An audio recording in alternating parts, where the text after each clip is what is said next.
both towards the Panda Gaming base. That's going to be a great opportunity here now as the flag is pulled. He does get around the corner without being taken out. Quickly running this down shotgun side. It does not look like anyone here from Panda is going to be in position to pull the flag quite yet. And that is going to be a tied game with just a minute left. Yeah, next cap is going to win. If this timer reaches 0 seconds left, it's going to go into a 3-minute overtime. And clearly, next cap is going to win since it's first to 3 caps. Right now, you do see he is out of rockets, but he's working on a flank. Flag has been pulled by Panda Gaming. As you can see, Nemesis also has a shotgun there in the base and picks up a kill on Goofy. I look for this one to get returned here almost instantly, as it in fact does. Now we do have these players just moving around here. Destroy just crouching around shotgun side. He is moving, and you see as he crouches and walks constantly, that is to avoid showing up on radar. Now he does spot one player going over to shotgun, make that 2 players. No, I thought he was going to do it. He did his work, though. Now the rare 0-minute rockets are about to come up. Most times, players don't pay attention to those nearly as close because in most games, it's over at the 12-minute mark. But looks like Lifestyle is aware of that, holding top center, hoping to grab these new rockets and hopefully use those to get this next gap. But as I say that, looks like Lifestyle kind of pushed away from top center. I'm not sure if any of his teammates are there. I'm trying to look through all these screens, and I'm going to go check out Destroyed, who is also down low, and Nemesis, who's been the savior for a lot of this series, but looks like he's worried more about the defense rather than those rockets. Right, I'm really curious who's going to get this next overshield. Sometimes teams can get a little mixed up once it does hit that overtime mark, and you might see somebody miss it. It's not every game that you do experience overtime, so you can see some teams might be a little bit more unsure of what to do once you hit those really intense moments, and that is actually going to be the overshield going over in the hands of Panda Gaming here as Gabriel grabs that one. So, whether or not it was a mistake from Most Wanted, you can't really tell if they had that time on it or not, but either way, Panda Gaming putting themselves in great position here to try to take this in OT. Yes, and we see Gabriel pushing in strictly over towards the Most Wanted flag, trying to get this pull, and helps escort Ryan Noob. So I like this play, trying to shoot that player, or trying to grenade that player in courtyard. Eventually taken down. That's 2 kills. This is a great opportunity actually for Lifestyle, who we're about to put on the screen, to run a potential counter cap and win this game. That was 3 members down for Panda Gaming. Lifestyle has his flag past the 50-yard mark and slightly whiffs that grab, but I don't like how they have 2 people here just too close. It's asking for a grenade to end them off.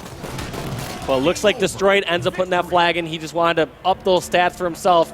Didn't trust Lifestyle and run the flag. Stats are kind of crazy here. 30, is that 38 kills out of, no, 30. My eyesight is poor, man. I'm getting old. But I think it 30 was 30. kills. Okay, Yes. I thought it said 38. Still some big numbers there. That is still, if you ever break 30 kills, it's definitely good. You can take a look at that damage dealt. Breaking 4K there. 15 power weapon kills. That is absolutely insane, and I guess it's no surprise when we saw them up top getting... It was weird because they were up top a lot of times, but there was a few times where they would never get control rockets, like that 0-minute mark where I felt like Most Wanted had control top center. Obviously, it worked fine for them where they were able to end up getting that last cap and come together. But in short, it just seemed like I still feel like even when I do see Most Wanted up top, I want to see them up top more. Maybe I'm just leaning a bit too much towards that end of the spectrum after seeing Most Wanted lurking towards the bottom of the map a little too often. Yeah, I mean, but Most Wanted, they pulled it out. Especially surprising considering that Gabriel was able to grab that last overshield at the end, and then he even had the perfect shots when he was over in corner of their base on the AR player when he had no overshield left. So Gabriel, I don't know how Panda threw that one away. Somebody on Most Wanted had to have gone clutch for either top center rotating over towards shotgun side. I think it was a clutch from Most Wanted side because we did see Gabriel trying to escort Ryan Noob, and Gabriel and Ryan Noob both taken out along with a third member, and especially Lifestyle was all the way over at the Panda Gaming base ready to grab the flag. So it was almost like in a 3-on-3 situation, all the members of Most Wanted did something right, getting all those kills, and Lifestyle was already there, ready to pull the flag. Yeah, that was amazing because, when Nemesis and Goofy pushed over towards the flag, they picked up 2 kills, and then Nemesis traded before he was taken out as well. So it's just not adding up in my head right now how Most Wanted was just able to do that. Well, it looks like this game number 4 is going to be Strongholds on Eden. Similar to, well, I guess not so similar to Plaza. This one, you can pretty much get away with pushing towards any stronghold as long as you're doing it together and doing it as a team. one mistake we kept seeing from Panda, like we said in the first series, was we saw players going split ways. We saw one player going towards Nest on Plaza and the other one going towards Yard, and they seemed to get a little bit disorganized as a team and not pushing the same way, whereas Plaza is sort of pretty straightforward. You can just push towards the same strongholds together. Most players generally know that you can't just take over Catwalk by yourself. You can maybe hide Nest for a bit, but you're generally going to be contested at some point. So I think these players are going to be on the same page, at least on the Panda Gaming squad. And after seeing most of their objective play, especially during game number 1 on Rig Strongholds and seeing how well they dominated game number 2, Truth Team Slayer, I think this is going to be a Panda 3-1 series. Yeah, that's my guess. We did see a lot of clutch individual plays from Panda that game, but it kind of goes back to the point I first made where it seemed like their teamwork was just more polished, and Most Wanted wins games through individual plays, and that's kind of exactly what just happened again on that Stasis flag. I don't even know what individual play it was, but there's somebody went clutch right there. Yeah, and it's odd because, we keep talking about how many great individual plays we see from Most Wanted, and I think if they just get in better position, they could take the series, but I still have yet to be convinced. If they're able to take this first series and stay up higher, get higher ground, I see them coming back, but until then, I'm going to keep harping on that one mistake. Now, if there's any time that there's a map here with higher ground, that's going to be Eden. So we'll see if they can keep Dave happy this time around as they do push in. That's going to be Overshield going over in the hands of Destroyed. See, immediately rushes right for Rocket. He doesn't even look over towards blue side. It's like, you can shoot me in the back. I have Overshield. I'm going to grab these anyways. And that was a pretty ballsy play. Yeah, I mean, there wasn't anyone taking Ben, so, there's probably not anyone over there. Like, that player should be taking Ben if he's Well, you're not going to at least even peek over towards red or blue? I would definitely peek. Like, where there's not going to be a guy just sitting there on the rocket spawns where you're looking. So, yeah, that was kind of interesting, but working out really well for Most Wanted. I'd say let's kind of mark that up to a mistake by Panda in that opening strategy. Yeah, I'd like to see Destroyed exit. Yeah, Red Nest, I mean, he did a good job getting the damage done. I believe he killed a Camel player over in Red Nest and obviously got control of Rockets and Overshield, but at some point you just need to move out, relocate, and get in a better position to do these Rockets and stacks. That's almost exactly what he does over at Blue Bend. Yeah, I really like what he did here. That was a good Splinter nade, buying some extra time for his teammates to flank around to him. Now that Stronghold is being captured extremely quickly, going over here now to Panda Gaming. Cloud has a Rockets in his back pocket here as he just secures a double kill. They're putting Most Wanted now is going to overload this hill. They had 2 members in it briefly, but one was already taken out. Lifestyle going clutch on that secure. Now he's getting calls from his teammates. There's players here up in Catwalk. We're going to see some 1v1 battles happening now. Most Wanted doing a good job of baiting and switching here on this, and looks like they'll probably be able to secure the nest as well. So you look for the leads or the time to be. Oh, and they get the reset.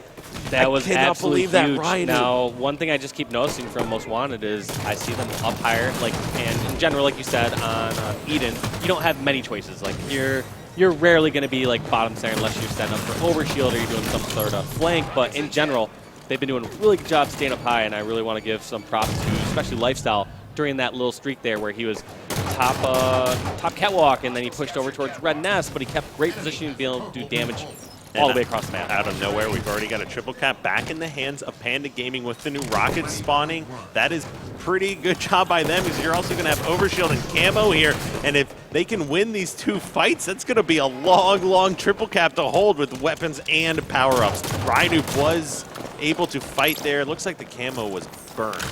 Yeah, I mean, it's already tough enough to break a setup on this map without the other team having weapons, but you add in rockets and potentially Overshield to that equation, it becomes a lot tougher. Yeah, it looks like they might be able to take this bend here, but the player gets out of the hill a little bit too quickly, and yet again, another reset here coming from Gabriel to take that extra time here. 50 seconds, already halfway through this game, and finally, they're going to be able to stop the bleeding a little bit here as they do take over Ben. And just took a little too long to stop that bleeding. I believe we saw Most Wanted maybe trying to commit a bit too much towards Catwalk, or maybe it was a combination of push towards Catwalk and Panda Gaming having too many weapons, but like you said, it took a little too long to stop that bleeding. You don't want to be down by nearly 50 points this early on in the match. Yeah, especially with the amount of times we've seen these 2 teams changing control of strongholds. Nobody's been able to rack up those giant chunks of time like we just saw Panda Gaming do.